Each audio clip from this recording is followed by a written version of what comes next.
Norbert, järjekordne raske võit on teenitud, seekord Pärnu üle. Millised on mõtted peale mängu? No ütleme niimoodi, et saime mängu väga hästi sisse, saime kiiresti mängu jooksma ja tekitasime väga palju momente, et seal faasi oleksime pidanud kindlasti ära realiseerima nii mõnegi, et nendest jäi nagu selles puudu, et kui varem on olnud võib-olla natuke küsitav see momentide tekitamine just, eriti siis, kui vastane mängib kaitses madalal, siis nüüd me nagu suutsime selle lahti muukidega ära löönud, nii et see nagu on see, mis natuke kripeldab ja mõnes kohas kaotasime distsipliini palju, et üleminekul kaitsesse jätsime liiga suured augud ja sellest sai ka nagu meeskonnaga räägitud, et mismoodi siis asetseda ja mõningaid muutused pidime tegema päris teise poole sees, nii et on nüansse, mis osas nagu pidime ikka päris korralikult mängu sekkuma, jah. Teist mängu järjest laseme endale lüüa värava ning alles siis suudame enda olukorrad ära realiseerida. Millest see võib olla?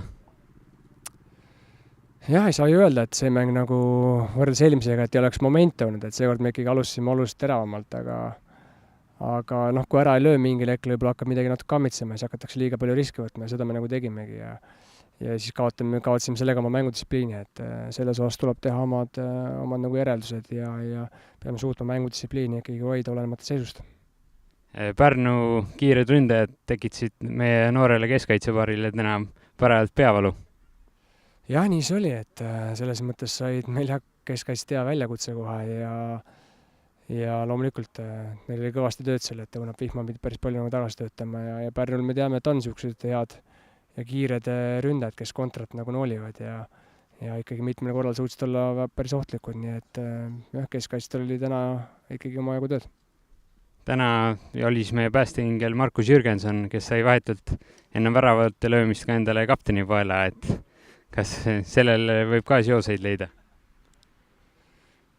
Ei usu, et see just jõudu andis talle, et eks ta on oma momendid tal on ju, ütleme, et penalti löömine on tema ülesanne olnud üldjuhul ja standardite juures selline või siis tõusev kaitse, et neid momente tal tekib, kus nagu ära lüüa, et hea on see, et ta suutis ära lüüa õigel ajal, kui ründajad seda ei suutnud, et eks me nüüd ründajatega peame seda tööd tõstma, jah. Aitäh! Markus, naaseme Pärnus küll 3 punktiga, kuid need tulid oodatus kindlasti raskemalt. Ei no arvata oli, et siin pusimiseks läheb, et Pärnu on ju näidanud, et nad oskavad kaitsest lähtuvalt mängida ja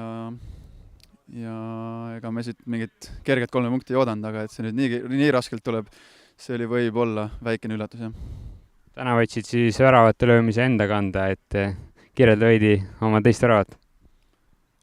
No iga värav on ikkagi meeskonna värav, et kes seal protokollis selle minuti taha kirjutatud on, see pole oluline, aga Frolov lasi nurga löögi ja keegi pead vahele ei saanud ja põrkas seal korra maha ja sain ühe puutega, tabasin hästi palli ja läks sisse. Kui hooaega alustasime mitme nullimänguga taga, siis nüüd oleme viimastes mängudes lasknud endale lüüa tihti väravaid. Millest see? Jah, on tulnud vist nüüd 8 väravat hooaja peale, et eks siin ole kaitseliinis võrreldes hooaja algusega, kus me mängis ikkagi põhimõtteliselt selline kindel kaitseliin, et nüüd on viimastel nädalatel on päris palju vangerdusi seal toimunud ja eks see vajab harjumist ja küll me selle jälle toimima saame. Kuidas jäid meie noorte keskkaitsepaariga täna rahule? Korralik esitus, et täitsid oma ülesandeid hästi ja vaadati, kuidas noored möllavad.